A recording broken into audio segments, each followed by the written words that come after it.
अब देखो आज का लेक्चर जो होगा धमाकेदार होगा। न्यूमेरिकल खूब सारे करेंगे आज, न्यूमेरिकल लगभग 10 न्यूमेरिकल करेंगे आज। और वो सारे न्यूमेरिकल ऐसे होंगे जो आपके एग्जामिनेशन में आते हैं, और आप देखना आप इजी वे में सारे न्यूमेरिकल कर लोगे। लेकिन हाँ, ये तब हो पाएगा ये बात संभव जब अभी अब जो मैं बताने जा रहा हूँ वो बात आप गौर से सुनोगे तब। और अभी जो मैं बताने जा रहा हूँ आप उसको ट्रिक भी बोल सकते हो और आप उसको कॉन्सेप्ट भी बोल सकते हो। एक्चुअल क्या है, कंसेप्ट का निचोड़ निकाल के 4 स्टेप डिजाइन किया गया है। कल मैंने कंसेप्ट जो दिया था उसी कंसेप्ट का निचोड़ है। याद करो कल मैंने सिखा दिया था आपको, अगर फिर से रिवाइज करा देता हूँ ताकि आपको ये ना लगे कि ये ट्रिक है, आपको ये लगे कि ये कंसेप्ट का ही निचोड़ है। अब लोग इसको ट्रिक बोल रहे हैं तो मैं क्या करूं, आप भी बोलो, मजे लो। कहाँ गया वो? ये तीनों क्वेश्चन तो कल कर लिए थे ना। हाँ ये, चलिए देखिए, इसमें कल मैंने आपको थोड़ा सा और शॉर्ट करते हैं।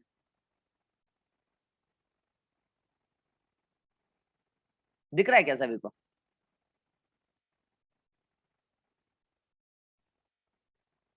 अब दिख रहा है? चलो यहाँ दिख रहा है। अब दिख रहा होगा ना? अब तो दिख ही रहा होगा। अब दिख रहा है सबको? इरहान? हाँ सही दिख रहा है पूरा। चलो नीचे का थोड़ा सा कटा होगा वो ले लेंगे। हम कह रहे हैं कि ऑटोसोमल डोमिनेंट, ये ऑटोसोमल डोमिनेंट है। अगर ऑटोसोमल डोमिनेंट डिसऑर्डर है तो पक्का है कि जीनोटाइप ये रहा होगा या फिर ये रहा होगा। और ऐसे केस में मैंने कंक्लूजन कर निकाल के आपको समझाया था कि यदि दोनों पेरेंट नॉर्मल है, नॉर्मल ऐसा ही हो सकता है दोनों पेरेंट, तो बच्चा कभी इफेक्टेड नहीं आएगा, आ नहीं सकता ना। तो एक कंक्लूजन ये बताया था। दूसरा क्या मैंने कंक्लूजन बताया था ऑटोसोमल डोमिनेंट में? ये देखो यहाँ पे नीचे लिखा है, यदि बोथ पेरेंट अफेक्टेड है तो हो सकता है उसका बच्चा नॉर्मल हो सकता है ऐसा। कैसे? ऐसे एक मिनट रुको। बोथ पेरेंट अफेक्टेड, हाँ अफेक्टेड ठीक है, ऑटोसोमल डोमिनेंट है ना, तो उसका बच्चा ये आए, ये केस है, बच्चा उसका नॉर्मल हो सकता है। ये तो मैंने बस बेस तैयार किया, इतना तांजम आपको याद नहीं रखना है, याद रखना है वो 4 स्टेप जो अभी मैं बताऊंगा। अगला कंक्लूजन मैंने आपको क्या बताया था कि ऑटोसोमल रिसेसिव है अगर, तो डिसऑर्डर तो इसी केस में होगा, इस केस में नॉर्मल और इस केस में भी नॉर्मल मगर कैरियर। तो मैंने बताया था कि यदि दोनों parent, if both parent can have affected child, मतलब both normal parent can have affected child, तो इसका मतलब दोनों गार्जियन ऐसा है तभी जाके अफेक्टेड चाइल्ड हो सकता है, और वो ऐसा होगा अफेक्टेड चाइल्ड। इजी है, आप जीनोटाइप करके निकाल सकते हो, आपको मैंने जीनोटाइप लिखना सिखा दिया है। एक लाइन और सिखाया था कि both affected parent can never have normal child. दोनों अफेक्टेड पेरेंट का कपल ये हो सकता है, या तो ये हो दोनों अफेक्टेड, ऑटोसोमल रिसेसिव है ना, कभी भी उसके पास नॉर्मल चाइल्ड हो ही नहीं सकता है, संभव ही नहीं है, या फिर ये भी संभव नहीं है। अरे एटलीस्ट एक पेरेंट तो अफेक्टेड हो, बहुत वर्ड लिखा है ना यहाँ पे। तो ये बताया था मैंने। इसके बाद मैंने बताया था आपको एक्स लिंक्ड डोमिनेंट का, ये एक्स लिंक्ड डोमिनेंट है। इसमें कंक्लूजन क्या बताया था? बाप बीमार बेटी बीमार, क्योंकि यहाँ पे, अच्छा अब सुनना, वो वाला कंक्लूजन कुछ और था, साइटोप्लाज्मिक और वाई लिंक्ड इनहेरिटेंस कुछ और था। वहां तो था माँ बीमार सारे बच्चे बीमार, बाप बीमार सारा बेटा बीमार, वो तो साइटोप्लाज्मिक इनहेरिटेंस था, तो वो तो अलग ही है, वो तो पहचान ही लोगे। ये है एक्स लिंक्ड। अगर एक्स लिंक्ड डोमिनेंट में बाप बीमार है तो पक्का है कि ये रहा होगा जीनोटाइप, कैपिटल डी या प्लस बोलो। माय क्या है नहीं पता, लेकिन बेटी अगर है तो बेटी का एक्स डी रहा होगा, तो एक डी तो आएगा ही आएगा। डोमिनेंट डिसऑर्डर है तो बेटी को बीमारी होगा ही होगा। यानी कि अफेक्टेड पेरेंट के पास कभी भी नॉर्मल डाउटर नहीं हो सकती है। एक अफेक्टेड फादर का डाउटर अफेक्टेड होगी अगर वो डोमिनेंट डिसऑर्डर है, एक्स लिंक्ड डोमिनेंट डिसऑर्डर, ये बताए थे। इसके अलावा एक कंक्लूजन इसमें बताए थे, एक्स लिंक्ड रिसेसिव में, एक्स लिंक्ड रिसेसिव है, मदर अगर अफेक्टेड है तो उसका बेटा अफेक्टेड होगा, क्योंकि अगर मदर अफेक्टेड है तो जाहिर सी बात है मदर ये है। बाप क्या है नहीं पता, बाप के माथे पे क्या नहीं पता, लेकिन माँ अगर अफेक्टेड है तो माँ एगो तो एक्स ए बेटा को देगी और बेटा हो जाएगा हेमीजाइगस, और हेमीजाइगस में रिसेसिव अपने को एक्सप्रेस करता है। डिजीज काउच कराएगा। बोलो ये ये चारों बातें क्लियर है? Yes sir. ये क्लियर है, तब जाके आप समझ में आएगा जो मैं बताने जा रहा हूँ, ठीक है। और अभी तो मैं बताने जा रहा हूँ, मैं उसका तुमको एविडेंस भी दूंगा, ऐसा नहीं है। लेकिन हाँ, मेरा सजेशन ये होगा कि अभी मैं आपको 4 स्टेप बताऊंगा पेडिग्री एनालिसिस का, वो आप नोट्स में ऐड भी करेंगे, एडिशन है। तो आप पहले तो अभी मैंने उसी बेसिस पर 10 क्वेश्चन करा दूंगा ताकि आपका कंसेप्ट क्लियर हो जाए। और आप उस 10 क्वेश्चन क्यों कराएंगे? ताकि आपके दिमाग में वो चारों स्टेप फिट हो जाए। पिछले साल मैंने जहां पढ़ाया था पेडिग्री, वही लक्की निधि को पढ़ाया था, तो उन लोगों को मैंने स्टेप लिखाया नहीं था। इनफैक्ट क्या हुआ ना, उन लोगों का तो मुझे आश्चर्य लगा कि मैं 4 स्टेप बता दिया, जैसे कि आज क्लास छुट्टी होने वाली है तो मैंने बता दिया, देखो देखो ये 4 स्टेप होते हैं, ठीक है, और कल इस पर न्यूमेरिकल करेंगे। मैंने एक आती है, तुम ट्राई करके देखना न्यूमेरिकल। नेक्स्ट डे 1-2 न्यूमेरिकल उन लोग का फंसा, बाकी सारा न्यूमेरिकल बना ली थी वो लोग। तो वहां मुझे ज्यादा समय नहीं लगा पेडिग्री पढ़ाने में, ठीक है। तो ये इसलिए वो नोट्स में लिखा हुआ नहीं है, वो चारों स्टेप आप ऐड कर लेना। मैं बताता हूँ 4 स्टेप क्या, एक एक। अच्छा ये सब छोड़ दो, ये सब मैंने आपको कल समझा दिया, ये सब देसी लैंग्वेज में लिखा हुआ, आप पढ़ना सब समझ में आ जाएगा। स्टेप ये है, यही आपको नोट्स में ऐड करना। किसके बाद ऐड करना है वो पेज में मैंने ऑलरेडी सीक्वेंस में करके भेजा है, ठीक है। ये 4 स्टेप क्या है, क्यों है, कैसे है, मैं सब आपको अभी एक्सप्लेन कर दूंगा, ठीक है। देखो 4 स्टेप दिख रहा है स्क्रीन पे, यस और नो, दिख रहा है ना? Yes sir. चलिए, हाँ सर। हाँ चलिए, अब लेते हैं हम लोग यहाँ पे पेडिग्री। तो फोर्थ एक स्टेप पे सर एक, एक लाइन है सिर्फ। हाँ इससे सारा स्टेप ऐसे ही आपको मतलब कि लिख लेना है नोट्स में। क्या लिखना है यहाँ पे? ठीक। पेडिग्री एनालिसिस, ऐसे यहाँ पे हेडिंग डाल देना, steps to solve pedigree analysis. Heading ये है, रुक जा एक मिनट, हेडिंग क्या है? स्टेप्स टू सॉल्व, या फिर स्टेप्स फॉर पेडिग्री एनालिसिस, क्योंकि एनालिसिस लिखा है ना यार, टू सॉल्व क्या होता है, स्टेप्स फॉर पेडिग्री एनालिसिस, ये आपका हेडिंग है, ठीक है। और इसी को मैं जा रहा हूं अब एक्सप्लेन करने के लिए, ठीक है। आप उधर छोड़ दो, बस एक एक करके लाइन देखो, पीछे क्या पढ़ा है भूल जाओ, पीछे जो भी पढ़ा है ना अभी और कल लास्ट में, वो इस चारों स्टेप का बेस था। भूल जाओ भूल जाओ भूल जाओ, जो भी बात आएगा आप मतलब कि रिकॉल कर लोगे, भूल जाओ उसको, कुछ नहीं पढ़ा मैंने, भूल जाओ, डिलीट कर दो। आप बस ये 4 स्टेप दिमाग में सेट करो जो अब मैं बताने जा रहा हूँ। लास्ट क्लास में क्या क्या पढ़ा है भूल जाओ। लास्ट क्लास में कौन वाला, ये वाला, यानी कि पूरा क्या नाम, पूरा लेक्चर है भूल गए, अब तो कुछ हमको याद ही नहीं है। अगर आप जो भी पढ़ाए पूरा जेनेटिक्स भूल गए, आप ही तो बोले थे भूल जाओ, तुम भूल गए। ये जो बताए थे भूल जाओ, ये भूल जाओ, क्या पढ़ाए थे भूल जाओ। अब देखो हम बताने जा रहे हैं जो, वो याद रखना है तुमको, ठीक है। चलो, पहला लाइन क्या लिखा, पहला स्टेप, और स्टेप में सॉल्व करना है, ध्यान रख लो, नहीं तो गर्दा उड़ा दूंगा। जहां मन तहां अपने मन से लगाने लगता है बच्चा, स्टेप में सॉल्व करना है। लो मैं तुम्हारे सामने स्टेप दिखा देता हूँ, स्टेप 1, उसके बाद स्टेप 2। स्टेप 1 फॉलो नहीं होगा तब, स्टेप 1 स्टेप 2 दोनों फॉलो नहीं होगा तब आएंगे स्टेप 3 पे। स्टेप 3 नहीं अप्लीकेबल है तब देखेंगे step 4। Step wise question solve करना है। तो सबसे पहले समझते हैं स्टेप 1 क्या है। स्टेप 1 कहता है, if both parents are normal, लो जल्दी से, ये दोनों पेरेंट है, यस और नो? अरे दोनों पेरेंट है? यस हाँ सर। सर। नहीं हाँ है, सर। नहीं है, जब शादी नहीं हुआ तो पेरेंट कैसे बन जाएंगे दोनों? बेवकूफ, शादी कराओ ना, अब पेरेंट है दोनों, ठीक है। If both parents are normal, तो अब उसके पहले बच्चे बनाओ पहले तो, चलो 3-4 बच्चे बना देते हैं। If both parents are normal and any one child affected, कोई भी बच्चा, कोई भी एक बच्चा अफेक्टेड हो गया, जैसे देखो मान लो कि इसको 3 बेटा 1 बेटी हुई, और मान लो कि एक बेटा अफेक्टेड का मतलब क्या, पूरा घेरा हुआ। इफ बोथ पेरेंट नॉर्मल, देखो दोनों पेरेंट नॉर्मल, एक भी बच्चा अगर अफेक्टेड दिख गया तो क्या नहीं होगा, ये करना है। और देख लो ये रिजेक्शन स्टेप है, ये रिजेक्शन स्टेप है। कैटेगरी को सॉल्व करने का सबसे बढ़िया तरीका रिजेक्शन मेथड, क्या नहीं होगा, इस बिहाफ पे हम क्वेश्चन सॉल्व करें।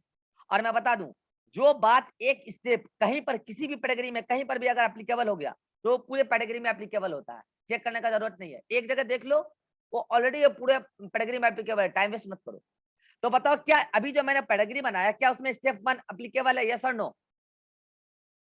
यस और नो, हाथ खड़ा कर दो ना बस, यस और नो, एप्लीकेबल है जो ये यस स्टेप सर। 1 एप्लीकेबल है ना, इसका मतलब दोनों हाँ सर। पेरेंट नॉर्मल है और बच्चा अफेक्टेड है, एक भी बच्चा अफेक्टेड दिख गया तो क्या नहीं होगा, डोमिनेंट डिसऑर्डर नहीं होगा, वो चाहे ऑटोसोमल डोमिनेंट हो या एक्स लिंक्ड डोमिनेंट हो, नहीं होगा, वो नहीं होगा। अगर तुमको इसका जेनेटिक वेरिफिकेशन करना है करा देते हैं, लेकिन काम का नहीं है तुम्हारा, तुम तो डायरेक्ट स्टेप याद रखो, करके देख लो, करके देख लो ना।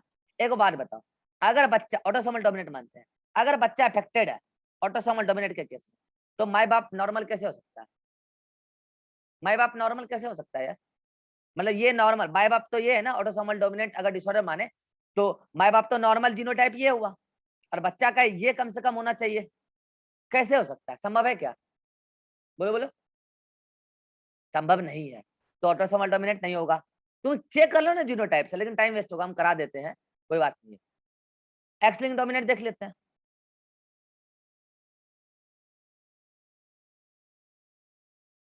एक्स लिंक्ड डोमिनेंट देख लेते हैं, x linked dominant, x linked dominant के केस में तुम जीनोटाइप क्या बताते हो, माई का अगर नॉर्मल है, माई अगर एक्स लिंक्ड के केस में नॉर्मल है तो ये बताओ कि जीनोटाइप यस और नो, एक्स लिंक्ड डोमिनेंट के केस में जीनोटाइप लिखना सिखाए हैं, मदर का ये जीनोटाइप और फादर का ये, क्योंकि वो नॉर्मल है, सिंबल तो नॉर्मल दिखा रखा है। अब बताओ इस तरीके से क्या ये बेटा कभी भी ऐसा आएगा, संभव है, तुम चाहो तो कर लो जेनेटिक वेरिफिकेशन यार, हम बोल रहे हैं तुम्हारे काम का नहीं हो, हम तो कहते हैं डायरेक्ट स्टेप याद रखो, क्या स्टेप याद रखोगे, दोनों पेरेंट नॉर्मल, बच्चा एक भी अफेक्टेड, बस एक, मान लो ऐसे बेटी भी अफेक्टेड होती, कोई फर्क नहीं पड़ता, एक भी बच्चा अफेक्टेड दिख गया तो डोमिनेंट डिसऑर्डर नहीं होगा। बोलो स्टेप 1 क्लियर है, अरे बोलो स्टेप 1 हाँ clear. Sir clear. Yes sir. अगर स्टेप 1 पेडिग्री में ना दिखे, अगर स्टेप 1 पेडिग्री में ना दिखे, जैसे मैं एक पेडिग्री देता हूं, जैसे मैं एक पेडिग्री देता हूं, अरे अरे अरे क्या कर दिया मैंने, लड़की लड़की में शादी हो गया, क्या दोनों पेरेंट है, नो सर। क्या दोनों को रोग है, लड़का लड़की को, हाँ सर। हाँ यस रोग है, सर। सिंबल बता रहा रोग है, अब बता रहा है कि दोनों रोगाहा आदमी शादी कर लिया, ठीक है, दोनों रोगाहा आदमी आपस में शादी कर लिया और इसके बच्चे भी हुए, और इसके बच्चे मान लो वही 3 बच्चे मानते हैं, ठीक है, पहला लड़का हुआ सुखी संपन्न, अच्छे से सक्सेसफुल, दूसरी लड़की हुई वो भी सुखी संपन्न, तीसरा बेचारा लड़का हुआ और उसको रोग हो गया है, ठीक है। अब देखो दूसरा स्टेप क्या है, पहले पहला स्टेप लगाओ, हम बोले पहला स्टेप नहीं लगेगा तब आओगे दूसरा स्टेप पे, नहीं तो हड्डी तोड़ देंगे हम, जो भी ऐसा गलती करोगे ऑनलाइन में हड्डी तोड़ देंगे हम, ये गलती नहीं, डायरेक्ट स्टेप 2 लगाने लगता है बच्चा, गुस्सा आ जाता है, स्टेप 1 नहीं लगेगा तब स्टेप 2 लगाओगे। स्टेप 1 क्या था जल्दी बोलो, पढ़ो स्टेप 1, बहुत पेरेंट नॉर्मल दिख रहे हैं क्या, नहीं ना, तो स्टेप 1 एप्लीकेबल नहीं है।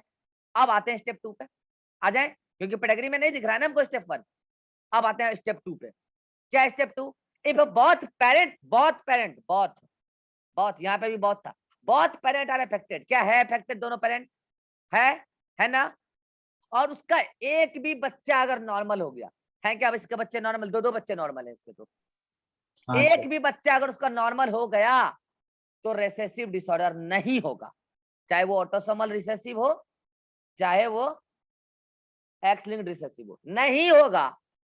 नहीं, तुमको जेनेटिक वेरिफिकेशन चाहिए क्या, कर देते हैं, लो ना, मुझे क्या, कर देते हैं, चलो ऑटोसोमल रिसेसिव मानते हैं, तो ऑटोसोमल रिसेसिव अगर है तो इसका मतलब ये है और ये दोनों यही है, यही जीनोटाइप वाला है, ठीक है। अब बताओ क्या इस जीनोटाइप को लेके कभी भी बच्चा ऐसा आ सकता है क्या, क्योंकि दोनों का जीनोटाइप तो ऐसा ही होना चाहिए ना, इसका छोड़ो, क्या ऐसा जीनोटाइप कभी भी आएगा, संभव है, नो सर। संभव ही नहीं है, तो ऑटोसोमल रिसेसिव तो नहीं होगा। अच्छा एक्स लिंक्ड रिसेसिव का भी वेरिफिकेशन हम कर देते हैं तुम्हारे सामने, ताकि तुम संतुष्ट हो जाओ कि ये ट्रिक नहीं है, यह एक कंसेप्ट है, लोग वाग इसको ट्रिक कहते हैं, ये ट्रिक नहीं, ये कंसेप्ट है, लो उसका भी हम कर देते हैं, एक्स लिंक्ड रिसेसिव मानते हैं, ठीक है, अगर होता, हम कह रहे हैं नहीं है, नहीं है, दोनों में से कुछ नहीं है, एक्स लिंक्ड रिसेसिव अगर होता तो फिर इसका क्या होता है, लड़की का क्या होता है जीनोटाइप, एक्स लिंक्ड रिसेसिव, तो लड़की ऐसी होती, एग्री, और लड़का ऐसा होता, एग्री। क्या ऐसे जीनोटाइप से नॉर्मल लड़का ऐसा और नॉर्मल लड़की ऐसी, या तो ऐसी या तो कैरियर वाली ऐसी, क्या ऐसा जीनोटाइप संभव है? कहां से आएगा प्लस? No sir. संभव ही नहीं है। तो देखो मैंने जेनेटिक वेरिफिकेशन दे दिया है, लेकिन तुम तो डायरेक्ट डायरेक्ट क्या याद रखोगे, स्टेप 1 बोथ पेरेंट नॉर्मल, बच्चा एक भी अफेक्टेड, तो डोमिनेट नहीं होगा, दोनों डोमिनेट। और दूसरा स्टेप क्या है? दूसरा स्टेप जल्दी बोलो क्या है? दोनों पेरेंट अफेक्टेड, दोनों पेरेंट अफेक्टेड, एक भी बच्चा नॉर्मल आ गया तो क्या नहीं होगा? रिसेसिव नहीं होगा। सपोज करो ऐसा पेडिग्री तुम्हारे सामने दिया है जहां स्टेप 1 भी नहीं लग रहा और स्टेप 2 भी नहीं लग रहा। जैसे पेडिग्री तो तुम्हारे सामने, लड़का एकदम मस्त चंगा घूम रहा था, ढंग से पढ़ा लिखा नहीं, इधर उधर कर रहा था, बाप उसका ऐसी लड़की से शादी करा दिया जो रोगाही थी, ठीक है, शादी हो गया दोनों का। नहीं पढ़ोगे लिखोगे यही करेंगे तुम्हारे पिताजी, कोनो रोग रोग वाली लड़की शादी करा देंगे पकड़ के, इसलिए कहते हैं पढ़ लिख लोगे तो बढ़िया लड़की शादी होगा। ये देखो अब ऐसा हो गया, अब क्या? अच्छा इसके बच्चे कुछ हो गए, इसके कुछ क्या हो गए? बच्चे हो गए, ठीक है। अब बच्चे कैसे हुए? लो हम बता दिए, ऐसा बच्चे हुए, सपोज दैट ऐसा बच्चा हुआ, मान लो पहला बच्चा है उसका क्या हो गया? अफेक्टेड हो गया, ठीक है। अब वो छोड़ो बच्चे पे, अभी पहले मुझे बताओ क्या इसमें स्टेप 1 एप्लीकेबल है? क्या शर्त था स्टेप 1 का? बोथ पेरेंट नॉर्मल है क्या? नहीं है।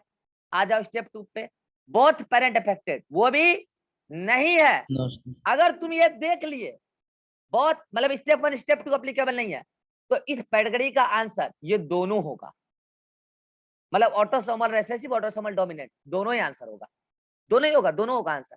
अच्छा एक कैटेगरी के एक से अधिक आंसर होते हैं। अच्छा एक बार और, पेडिग्री क्या कोई एक इंसान है?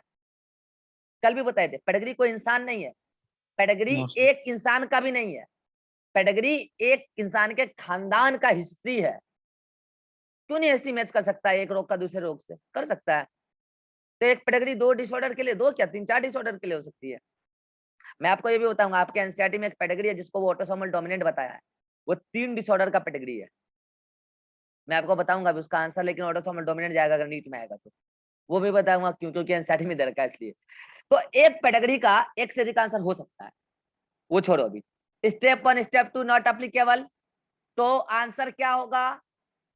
ऑटोसोमल दोनों ही होगा, दोनों होगा, दोनों आंसर होगा, रिसेसिव भी होगा डोमिनेंट भी होगा।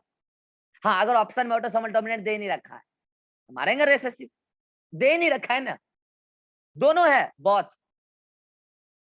और अगर बहुत ऑप्शन में नहीं है ना, मैं बता देता हूँ, बहुत अगर ऑप्शन में नहीं है ना, आंसर वहां ए और बी दोनों ही जाएगा। आंसर आंसर सीट जब बन के आएगा ना, तो आंसर मान लो क्वेश्चन नंबर 76 है नीट में, तो उसका आंसर ए भी रहेगा और बी भी रहेगा, होगा ऐसा, क्योंकि वो दोनों के लिए है यार, दोनों ही के लिए, ठीक है। तो ये तीसरा स्टेप, अभी तीसरा स्टेप पे गए नहीं है, 1 और 2 स्टेप के बाद कंक्लूजन निकालें, ठीक है, दोनों ही होगा। तो यहां से ऑटोसोम का कहानी तो खत्म हो गया यार। अच्छा एक बार बताओ, ऑटोसोमल रिसेसिव ऑटोसोमल डोमिनेंट कब नहीं होगा? तो बता ही दिए, बताओ ऑटोसोमल रिसेसिव कब नहीं होगा?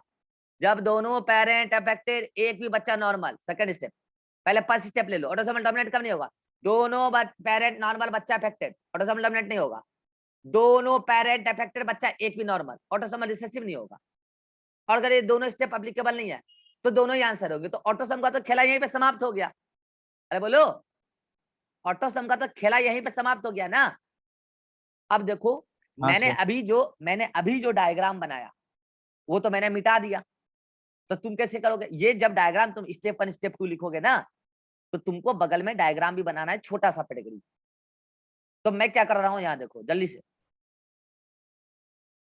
इसके सामने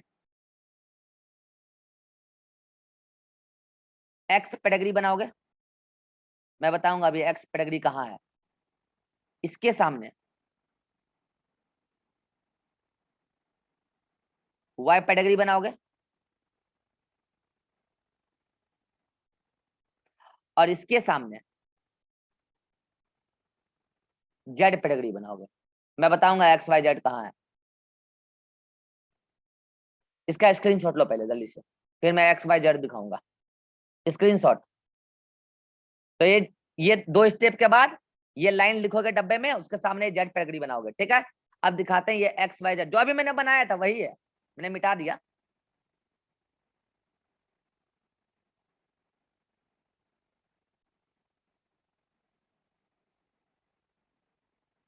एक्स वाई और जेड लग गया। स्टेप 1 पहले वाले में एक्स में बहुत पैरेट नॉर्मल, एक भी बच्चा अफेक्टेड, तो क्या नहीं है जल्दी बोलो, क्या नहीं है? ऑटोसोमल डोमिनेंट और एक्स लिंक्ड डोमिनेंट नहीं है, डोमिनेंट। नहीं है। रिजेक्शन लगाओ ना, क्या होगा उस सो होगा सो होगा, देखेंगे क्या होगा, वो तुम अभी पूरा सीख जाओगे। नहीं है, पहले रिजेक्शन तो करना सीख लो। दूसरा वाले में बहुत पेरेंट अफेक्टेड, एक भी बच्चा नॉर्मल, क्या नहीं है? रिसेसिव नहीं है, रिसेसिव नहीं होगा। नहीं है। क्या होगा वो बाद में देखेंगे क्या होगा, नहीं होगा क्या वो तो देखो पहले। तीसरे वाले में स्टेप 1 स्टेप 2 पॉसिबल नहीं है, तो दोनों ही ऑटोसोमल हो सकता है, डोमिनेंट भी और ऑटोसोमल रिसेसिव भी, दोनों ही आंसर होगा इसका। स्क्रीनशॉट लो, यही है एक्स वाई जेड, स्क्रीनशॉट लो। नोट्स में लिख लोगे एक्स वाई जेड, नोट्स में हाँ एक्स वाई जेड कहाँ लिखना है मैंने सिखा दिया है, नहीं तो गर्दा उड़ा देंगे अगर गलत किए नोट्स में तो। इधर देखो, नोट्स में एक्स वाई जेड कहाँ लिखना था? अरे अरे अरे क्या हो गया, देख लो, नोट्स में एक्स वाई जेड यहाँ लिखना था, ठीक है, लिख लोगे। अब इसको मिटाओ। अब आते हैं, मान लो ऐसा कोई पेडिग्री तुम्हारे सामने दे दिया जहां ये स्टेप 1 स्टेप 2 अप्लीकेबल नहीं हुआ, तो ऑटोसोमल रिसेसिव भी और ऑटोसोमल डोमिनेंट भी है, तो फिर आंसर एक्स लिंक्ड डोमिनेंट और एक्स लिंक्ड रिसेसिव कब होगा? क्या वो आंसर ही नहीं होगा? क्या उसके पेडिग्री नहीं होते? होते हैं, होते हैं ना। तो वो कब होगा? अब देखो कब होगा ये तो हम चर्चा नहीं करेंगे, हम बोल रहे हैं ना इस पे चर्चा करना बेकार है, रिजेक्शन मेथड से लगाओ। हम ये भले ही बता देते हैं कि एक्स लिंक्ड रिसेसिव कब नहीं होगा और वाई लिंक्ड डोमिनेंट कब नहीं होगा। अब सुनना मेरी बात, मैंने क्या कहा, स्टेप 1 और स्टेप, सुनना ध्यान से, अब जो मैं बोल रहा हूँ वो बहुत इंपॉर्टेंट बात बोल रहा हूँ। स्टेप 1 स्टेप 2 अप्लीकेबल नहीं हुआ, तब तुम स्टेप 3 पे आए, तो तुमने क्या डिसाइड किया कि ऑटोसोमल रिसेसिव भी होगा और ऑटोसोमल डोमिनेंट भी होगा। सुनना ध्यान से, मैं केवल 1 करोड़ रुपए की बात बोल रहा हूँ, 1 करोड़।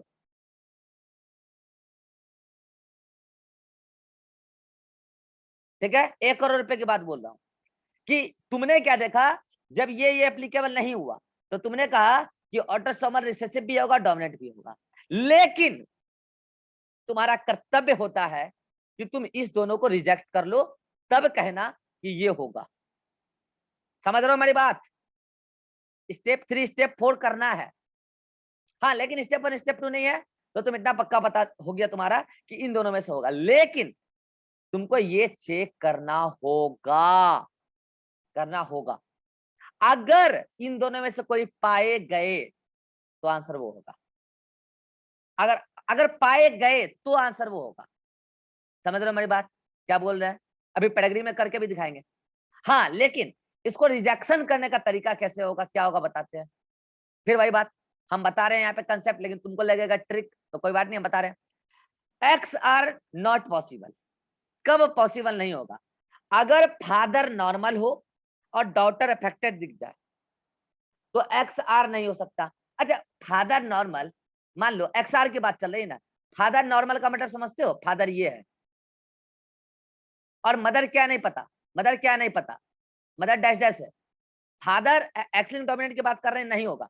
मान लो कि फादर ये है, तभी तो ऐसा है ना कि फादर नॉर्मल, तो फादर तो नॉर्मल यही है, अगर एक्स आर माने हम तो फादर तो नॉर्मल यही है, तो डॉटर जो एक्स एक्सेस वाली आएगी तो उसको अफेक्टेड होने के लिए एटलीस्ट एक डोमिनेंट एलील होने से काम नहीं चलेगा, उसको 2 को डोमिनेंट एलील होना, सॉरी उसको 2 को रिसेसिव एलील होना चाहिए, तब जाके वो डिजीज होगी।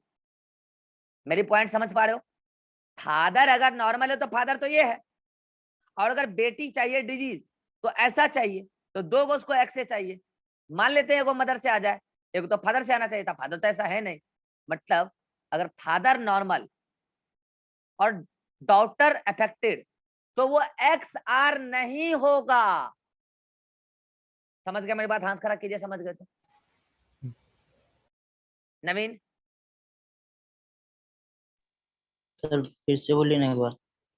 हम कह रहे हैं कि अगर फादर नॉर्मल है, एक्स लिंक्ड रिसेसिव के लिए अगर हम मान के चलते हैं तो यही है नॉर्मल फादर का जीनोटाइप एक्स लिंक्ड रिसेसिव के लिए, क्योंकि फादर तो एक्स लिंक्ड रिसेसिव में ये ना डिसऑर्डर होगा जी। तो हम कह रहे हैं अगर फादर नॉर्मल दिख गया, ये नॉर्मल फादर और उसकी डॉटर अफेक्टेड है, ये है डॉटर अफेक्टेड, मतलब हमने कहा कि ये कोई भी एक डॉटर है जो अफेक्टेड है और ये एक फादर है नॉर्मल है, तो एक्स लिंक तो नहीं हो सकता ना। क्यों? अगर एक्स लिंक के हिसाब से हम जीनोटाइप लिखना चाहें, एक्स लिंक के हिसाब से इस सर्कल का, तो ये होगा और इसका ये होगा। क्या इस तरीके से ये पॉसिबल है? नहीं नहीं है, सर। तो एक्स लिंक्ड नहीं होगा।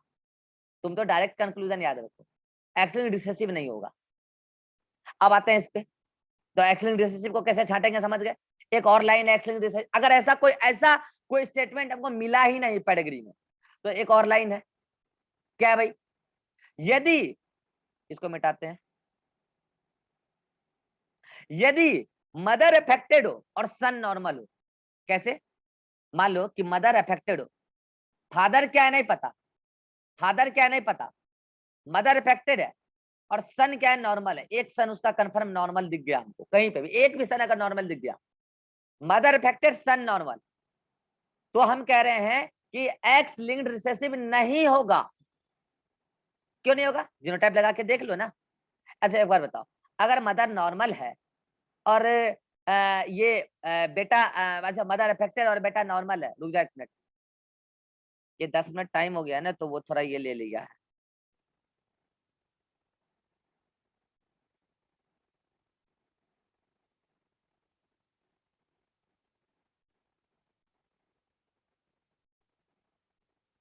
तुम लोग का स्क्रीन दिख रहा है? हाँ सर दिख रहा है। दिख रहा है सर, कर्सर नहीं दिख रहा। हम्म।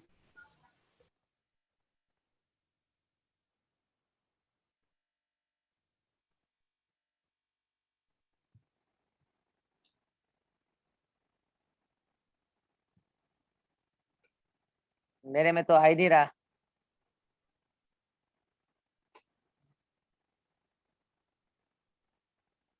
मेरे में तो आ ही नहीं रहा है। सर आप में क्रोम का टैब खुला हुआ होगा, क्रोम इसमें का क्रोम का टैब टैब नहीं नहीं है। खुला हुआ था, वही ना देख रहे हैं मेरे में। उसको मिनिमाइज कर दीजिए, किसको? जो भी खुला हुआ है, जो भी खुला हुआ है। हाँ आ गया आ गया आ गया आ गया। चलो, हाँ तो यही बता रहे थे हम कि तीसरा स्टेप कैसे होगा, कि अगर मदर नॉर्मल दिख गई, सॉरी मदर अफेक्टेड है, मदर अफेक्टेड है, बेटा नॉर्मल है, तो हम कह रहे हैं कि एक्स लिंक्ड रिसेसिव नहीं होगा। तो एक्स लिंक्ड रिसेसिव के अनुसार अगर हम जीनोटाइप लिखें, एक्स लिंक्ड रिसेसिव के अनुसार, तो बेटा नॉर्मल है, तो बेटा तो कंफर्म ये है, और एक्स लिंक्ड रिसेसिव के अनुसार मदर ये है। अब बताओ, बेटा के पास ये आ ही नहीं सकता, क्योंकि बेटा को तो एक्स क्रोमोसोम मदर देती है, तो क्या एक्स लिंक्ड रिसेसिव हो सकता है? नहीं हो सकता। मतलब ये लाइन और ये लाइन एक्स लिंक्ड रिसेसिव को काटेगा कि नहीं होगा। बोलो बात क्लियर है? हाथ खड़ा करो, प्रैक्टिस में आ जाएगा तुम्हारा अभी ये सारा। अब आते हैं स्टेप 4 पे। अगर स्टेप 3 अप्लीकेबल ना हो, अगर स्टेप 3 अप्लीकेबल ना हो, तब एक्सआर पॉसिबल है। वो देखेंगे क्या है आंसर, लेकिन ये लगाओ,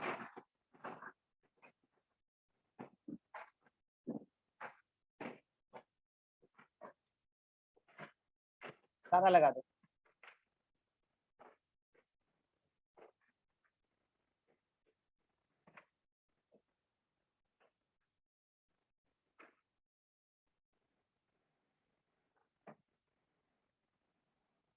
हाँ, तो क्या कह रहे हैं हम कि यदि स्टेप 4 है, अगर ये थर्ड स्टेप भी अप्लीकेबल ना हुआ, तुम थर्ड स्टेप पे पहुंचे ही तब थे जब स्टेप 1 स्टेप 2 अप्लीकेबल नहीं था, तो तुम कहे कि ए आर पॉसिबल है, ए डी पॉसिबल है, ठीक है। अब स्टेप 1 स्टेप 2 अप्लीकेबल नहीं हुआ था, तुम्हारा ये दोनों आंसर बन गया।